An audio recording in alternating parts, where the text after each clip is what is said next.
बिस्मिल्लाहिर्रहमानिर्रहीम। अस्सलाम वालेकुम नाज़रीन, आप यूट्यूब चैनल देख रहे हैं। मैं इमरान खान हूँ। नाज़रीन, इस वीलॉग में मेरे पास सिर्फ दो खबरें हैं। एक चीज़ मैं आपको बताऊँ, ये बहुत ही बारीक वारदात है और ये कार्रवाई अब दोबारा डालनी शुरू की गई है। ये पहले भी किया गया था, अब दोबारा किया जा रहा है। पाकिस्तान के मीडिया के ज़रिए से, पाकिस्तान की पॉलिटिकल एंटिटीज़ के ज़रिए से ये साबित करने की कोशिश की जा रही है कि कुछ भी पाकिस्तान में तब्दील नहीं हुआ। जो कुछ पाकिस्तान में 2024 के इंतखाबात में हुआ, ये हमेशा से होता है। जैसा जुल्म, बर्बरियत और तशद्दुद पाकिस्तान की मिलिट्री एस्टेब्लिशमेंट ने किया, ये नॉर्मल चीज़ है, ये कोई नई चीज़ नहीं है।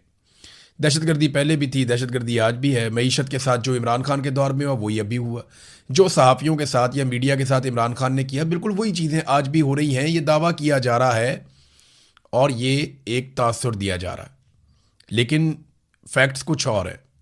हकायक जब मैं आपके सामने रखूँगा, और पहले कई मरतबा रख चुका हूँ, जब जब ये प्रोपेगेंडा किया जाता है, देखिए मिलिट्री एस्टेब्लिशमेंट अपने जुल्म को जस्टिफाई तो कर नहीं सकती, तो वो एक तरीका ये निकालते हैं कि वो ये बावर करवाते हैं कि ये जुल्म तो हम हमेशा से कर रहे हैं, तो आज आप क्यों शोर उठा रहे हैं। ये भी एक तरीका वारदात होता है ना।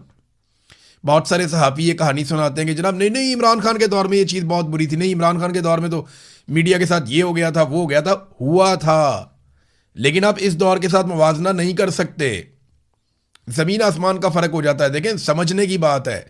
इमरान खान के दौर में मीडिया के साथ बहुत कुछ बुरा हुआ जो नहीं होना चाहिए था, और वो काबिल मुज़म्मत था, और जो कुछ भी हुआ उस पर उस वक्त मैंने भी आवाज़ उठाई, बाकी सारे मीडिया ने भी आवाज़ उठाई, हम लोगों ने तब भी एहतजाज किया था। लेकिन उस दौर का मुवाजना आप इस दौर के साथ तो कर ही नहीं सकते ना, मुमकिन ही नहीं है।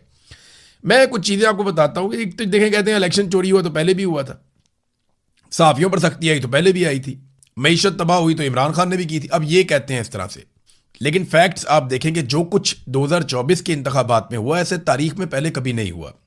इंतखाबी निशान छीन लिया गया, पहले नहीं हुआ। उम्मीदवार अगवा कर लिए गए, पहले नहीं हुआ।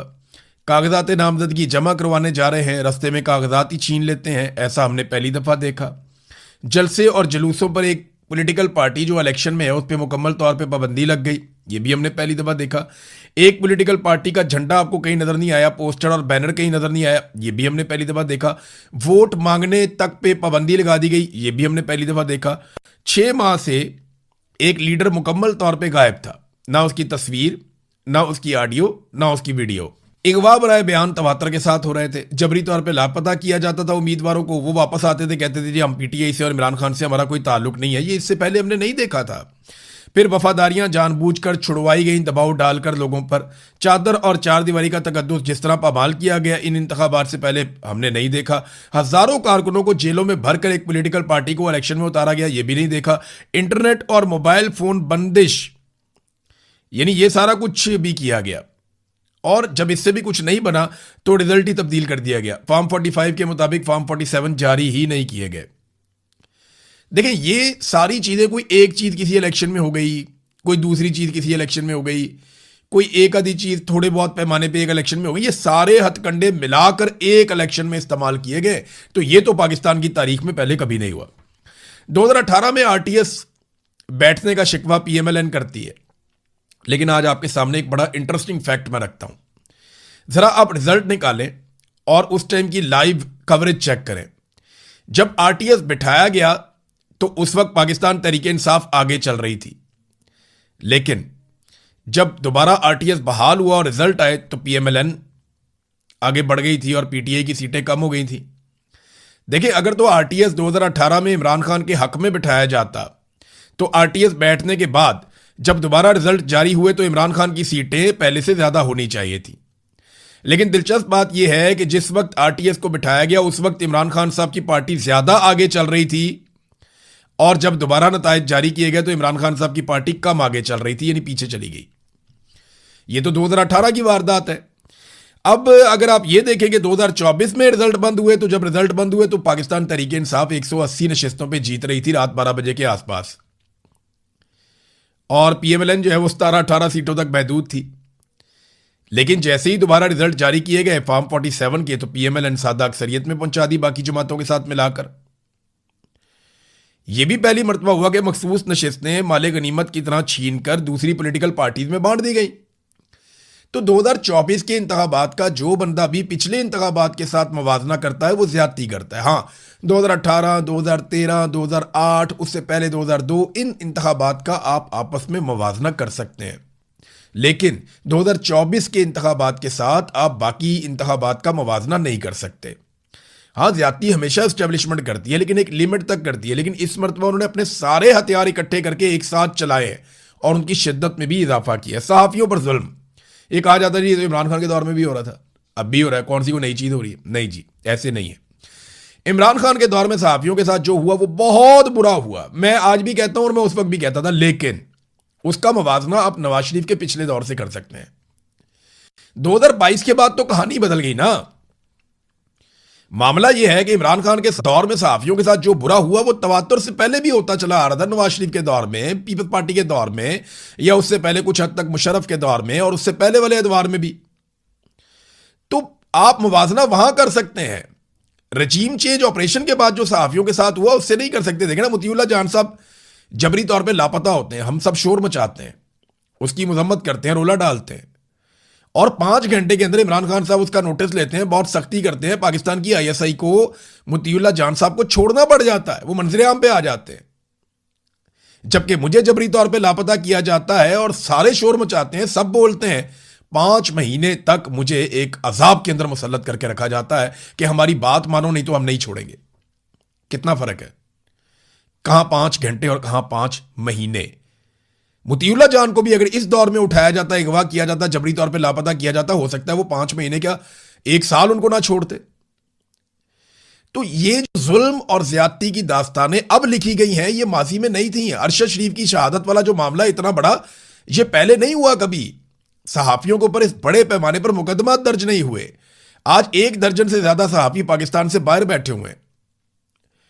शाहिद असलम पाकिस्तान से बाहर है, मुईद पीरजादा पाकिस्तान से बाहर हैं, साबिर शाकिर साहब पाकिस्तान से बाहर हैं, वजाहत सईद खान साहब पाकिस्तान से बाहर हैं, जुबैर अली खान साहब पाकिस्तान से बाहर हैं, अहमद नुरानी साहब तो चलो पहले से ही पाकिस्तान से बाहर हैं, वो तो पिछले दौर में ही चले गए थे।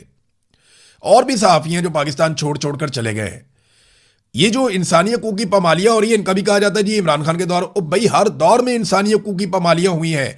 इस दौर में नए रिकॉर्ड बने हैं, ये मानो। ये जो है ना, एक जैसा करके ना तो ये तासुर देते हैं कि जनाब ये कोई नई चीज नहीं हो रही। क्यों नहीं हो रही नई चीज? जो मानक बलोच के साथ अब हो रहा है, देखिए खवातीन के साथ तो नहीं होता था ना, कम से कम। हाँ, ये पहले जुल्म होता था, जबर होता था, अली वजीर के साथ हुआ, बहुत सारे और लोगों के साथ हुआ, लेकिन ये मामला मर्दों तक महदूद रहते थे। लेकिन अब तो खवातीन को जैसे टारगेट किया गया, जिस तरीके से खवातीन को जेलों में भर दिया गया, वजीर आजम साबिक है, उसकी अहलिया को उठा के जेल के अंदर डाल दिया, इद्दत जैसा घटिया केस बना दिया। यास्मीन राशिद हो गई, सनम जावेद हो गई, आलिया हमजा हो गई, फलक जावेद हो गई, भुट्टा साहिबा हो गई, उसके अलावा यहां पे तैयबा राजा साहिबा हो गई, और बेशुमार। अभी खास तौर पे मैं जिक्र करूंगा कि जो किया जा रहा है ईमान मजारी और उनके शौहर के साथ, हद नहीं है वैसे। वो हामला खातून है और इंसानी हकूक के लिए आवाज उठाती है, उसको उठा के भी जेल में भरा हो। ये जुल्म जो अब हो रहा है, मानक बलोच उनके साथ और खवातीन भी गिरफ्तार हैं, ये इससे पहले नहीं हुआ। पहले होता था जुल्म, लेकिन उसका मुवाजना पिछले एतवार के साथ कर सकते थे। जबरी गुमशुदगियां जिस तरीके से अब हथियार बना ली गई हैं कि वुकला को भी, सहाफियों को भी, शायरों को भी, हर एक को जबरी तौर पर लापता कर देते हैं, ये तो माजी में नहीं होता था। तो मिलिट्री एस्टेब्लिशमेंट ने जो गेयर अब लगाया है वो इससे पहले कभी नहीं लगाया था। तो 2024 का आप उसके साथ मुवाजना कर नहीं सकते।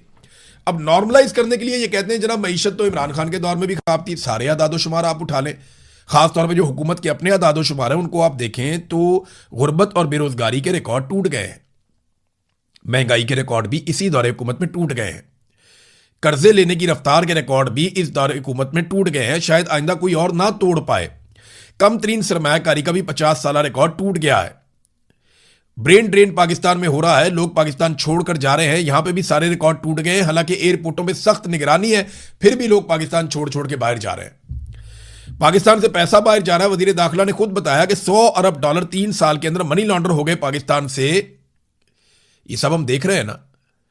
बिजली की कीमतें हों या पेट्रोल की कीमतें हों, जितने का इमरान खान पेट्रोल बेचता था उतनी तो ये सिर्फ अब लेवी ले रहे हैं, और लेवी में इन्होंने इतना पैसा ले लिया जितना इनको IMF ने नहीं दिया। तब आईएमएफ की शरायत आती थी कि जनाब आपने हमारे टारगेट पूरे करने हैं। हमेशा होता था नवाज शरीफ के दौर में, इमरान खान के दौर में, उससे पहले पीपल्स पार्टी के दौर में, मुशर्रफ के दौर में आईएमएफ टारगेट्स अपने देता था, ये आपने पूरे करने हैं। उनकी कुछ शरायत आती थी, आपको पूरी करनी पड़ती थी। लेकिन अब क्या हो रहा है? अब नाज़रीन आपका बजट ही आईएमएफ बना रहा है। आपको अप्रूवल हर चीज की उनसे लेनी पड़ती है। वो आते हैं आपके जजों को मिलते हैं, वो आते हैं आपकी ब्यूरोक्रेसी को मिलते हैं, वो आते हैं आपके सिस्टम के अंदर जिस चीज पे चाहते हैं वो मुलाकातें करते हैं, और उसके बाद वो बताते हैं कि आपने बजट क्या बनाना है और क्या नहीं बनाना। तो आईएमएफ का मॉडल तो तरक्की वाला है ही नहीं, वो तो मॉडल है लोगों को दबाने वाला, लोगों से टैक्स निकलवाने वाला।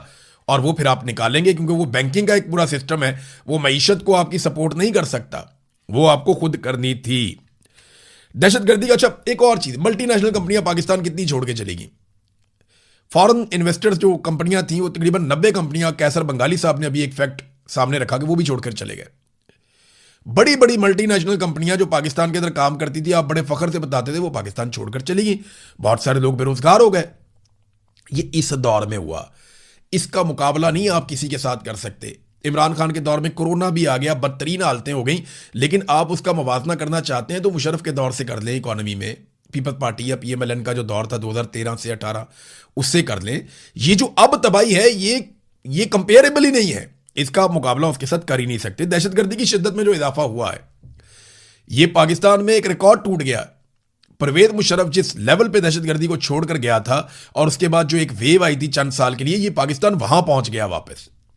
जितने खौफनाक दहशतगर्दी के वाकयात हुए, अब तमाम अदादोशुमार उठाकर देख लें, और पाकिस्तान की इंटेलिजेंस एजेंसियों को जितना फेलियर हुआ इस मरतबा, इससे पहले कभी नहीं हुआ। क्योंकि मुशर्रफ ने सारी एजेंसियों को सियासत में लगा दिया था, वो बर्बाद हो गई थी और पाकिस्तान में दहशतगर्दी फैल गई। अब इसी तरह जनरल बाजवा ने और जनरल आसिम मुनीर के दौर में एजेंसियां लग गई सियासी कामों पे, और पाकिस्तान में दहशतगर्दी दोबारा फैल गई। ये उसी तरफ हम वापस पहुंच गए। बीच में किसी दौर में ऐसा नहीं हुआ। हालांकि जब इन दहशतगर्दों को लाकर बसाया जा रहा था 2022 में, तो मैं ऑन रिकॉर्ड हूं, मेरे आप वीलॉग्स उठाकर देख लें अगस्त के, जुलाई के, उन महीनों के, कि मैं बार बार ये बताता रहा और खबरदार करता रहा कि दहशतगर्दों को लाकर बसाया जा रहा, और उसके शवाहिद भी मौजूद थे।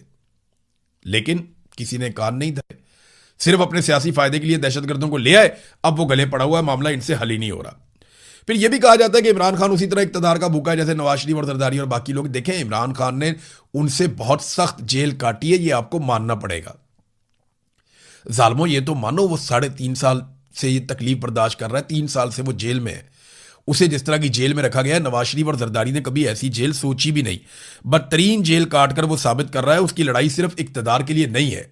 अगर इक़्तिदार के लिए लड़ाई होती तो वो कभी अपनी असेंबलियां ना तोड़ता, वो अपनी 2 हुकूमतें अपने हाथ से ना गिराता।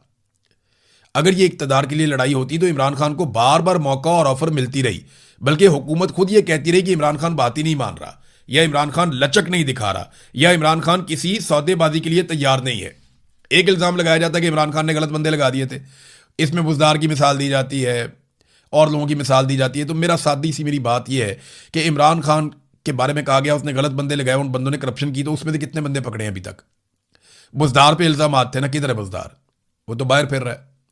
खालिद जमीर गुज्जर पे इल्जाम आते, किधर है वो? बाहर फिर रहा है। फिर टीके के ऊपर इल्जाम आते ताहिर खुर्शीद पे, ब्यूरोक्रेट पे, वो किधर है? वो तो गिरफ्तार नहीं है। जितने बाकी लोग जिन पे इल्जाम लगे इमरान खान के दौर में, वो तो सारे बाहर है। जहांगीर तरीन किधर है? वो तो बाहर है।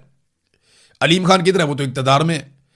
तो भाई जिन जिन लोगों के ऊपर इल्जाम लगाए गए वो सारे लोग इस सिस्टम का हिस्सा बन गए, और इमरान खान को अकेले को उठा के उसकी बीवी को जेल में डाल दिया जिनके ऊपर कोई इल्जाम नहीं लगाया गया था। तो नाज़रीन, ये मंजन आपको बेचा जाएगा कि जनाब नॉर्मलाइज किया जाएगा, और ये हमेशा करते हैं कि जनाब ये कोई नई चीज़ नहीं है, हर दौर में होती रहती है। इमरान खान के दौर में देखें, इमरान खान को फरिश्ता नहीं है, उसके दौर में बहुत सारी गलत चीज़ें हुई और हमने उन चीज़ों को उस वक्त पॉइंट आउट किया। जितनी हमारी कैपेसिटी होती है, जितनी हमें खबरें मिलती हैं, हम करते हैं। कुछ स्कैंडल्स मैं लेकर आया, कुछ और कोई सहाफ़ी लेकर आए, कुछ सहाफ़ियों ने बड़े ज़बरदस्त तरीके से बहुत बड़े बड़े स्कैंडल्स भी बेनकाब किए। तो वो दौर भी ऐसा नहीं था कि फरिश्तों का दौर हो, लेकिन उस दौर का मुवाजना पिछले दौर के साथ करें। ये जो दौर है ना, ये दौर तो फितने का और खौफनाक दौर आ गया पाकिस्तान में। जो तबाही पाकिस्तान में 2022 के बाद हुई, ये तो बदतरीन मुखालिफिन इमरान खान के कहते हैं कि ऐसा जुल्म हमने इससे पहले कभी नहीं देखा। तो इन दोनों चीजों का मुवाजना करने वाला आदमी मुनाफकत करता है, इन दोनों चीजों का मुवाजना करने वाला आदमी ज्यादती करता है। यह बात है कि पाकिस्तान में हमेशा से मीडिया के लिए हालात बुरे थे, इमरान खान के दौर में भी बुरे थे। वो दूध और शहद की नहरें तो नहीं बह रही थी, लेकिन फिर भी आज के दौर से मुवाजना करने वाले ज्यादती करते हैं। वो इसलिए करते हैं ताकि चीजों को नॉर्मलाइज किया जाए और मिलिट्री एस्टेब्लिशमेंट इस वक्त जो पाकिस्तान में जुल्म कर रही है उसको एक जवाब फराहम किया जाए। नाजरीन, डोनाल्ड ट्रंप ने मुसलमान मुल्कों को वार्निंग दी है और उन्होंने कहा जी अब्राहम अकॉर्ड पे आप नहीं आएंगे तो फिर मुआहदा भी नहीं होगा। यानी इस तरह का इसका मतलब, सादा मतलब ये है कि आपको इब्राहिम अकॉर्ड तस्लीम करना पड़ेगा। मैं ये क्योंकि हसास खबर है तो ये खबर मैं आपको पढ़ के सुना देता हूँ एक NBC न्यूज़ से। और ख़बर यह है, डोनाल्ड ट्रंप ने पीर के रोज़ ये कहा कि ईरान के साथ किसी भी मुआहदे में कई इजाफी ममालिक बशमूल सऊदी अरब और तुर्की को इब्राहिम अकॉर्ड में शामिल होने की ज़रूरत होनी चाहिए। यानी वो ये कह रहे हैं कि अगर ये मुआहदा होगा तो इसके साथ ये वाला मुआहदा भी करें आप। और ये अमरीकी सालसी वाले मुआहदे हैं, ये अमेरिका ने 2020 में डोनाल्ड ट्रंप ने शुरू करवाए थे, वो कहते हैं जी वो भी करो साथ में। एक सोशल मीडिया पोस्ट में डोनाल्ड ट्रंप ने कहा कि मुज़ाकरात अच्छी तरह आगे बढ़ रहे हैं, लेकिन किसी भी मुमकिना मुआहदे को 2020 में पहले से दस्तखत शुदा मुआहदों में बढ़ती हुई शिरकत से मशरूत किया है। कि जो अब्राहम अकॉर्ड का मुआहदा है उसमें कुछ लोगों ने पहले से दस्तखत किए हुए हैं, उसमें मजीद लोग शिरकत करें तो फिर हम ईरान के साथ एक मुआहदा कर लेते हैं। यानी अब वो इसराइल को तस्लीम करने के मामले के ऊपर शर्त लगा रहा है डोनाल्ड ट्रंप के हम ईरान के साथ मुआहदा कर लेते हैं, अमन आ जाएगा, लेकिन आप इसराइल को तस्लीम करें।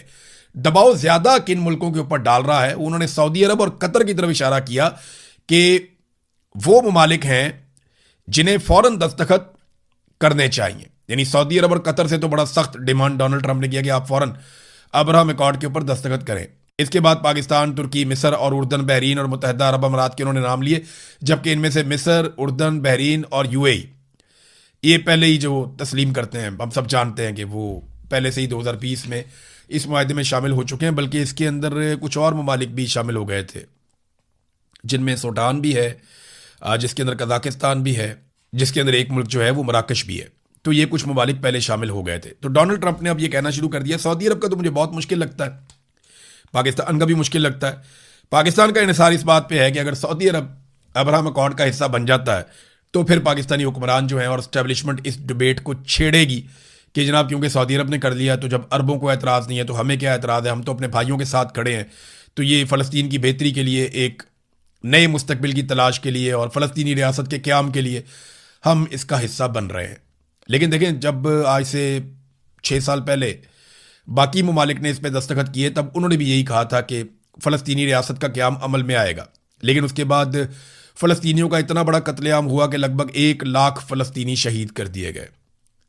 तो इस बात की तो कोई गारंटी नहीं है कि फ़लस्तीनी रियासत का क़याम अमल में आएगा। लेकिन अगर इस अब्राहम अकॉर्ड के ऊपर दस्तखत हो गए तो फिर उसके बाद इसराइल की जो पोजीशन है वो काफ़ी मजबूत हो जाएगी। और डोनाल्ड ट्रंप ये चाहते भी हैं क्योंकि उनके इसराइल के साथ शानदार ताल्लुकात हैं। इसराइल को कभी भी ऐसा ज़बरदस्त सदर वाइट हाउस में शायद मैसर ना आया हो, और हो सकता है आइंदा भी ना आए, जैसा डोनाल्ड ट्रंप ने उनके लिए खिदमात सर अंजाम दी हैं। और डोनाल्ड ट्रंप ये चाहते हैं कि इसराइल ज़्यादा मजबूत हो, ज़्यादा महफूज हो और उसको ज़्यादा लोग तस्लीम करें। अब तक के लिए इतना ही, अपना ख्याल रखिएगा, अपने चैनल का भी। अल्लाह हाफ़िज़।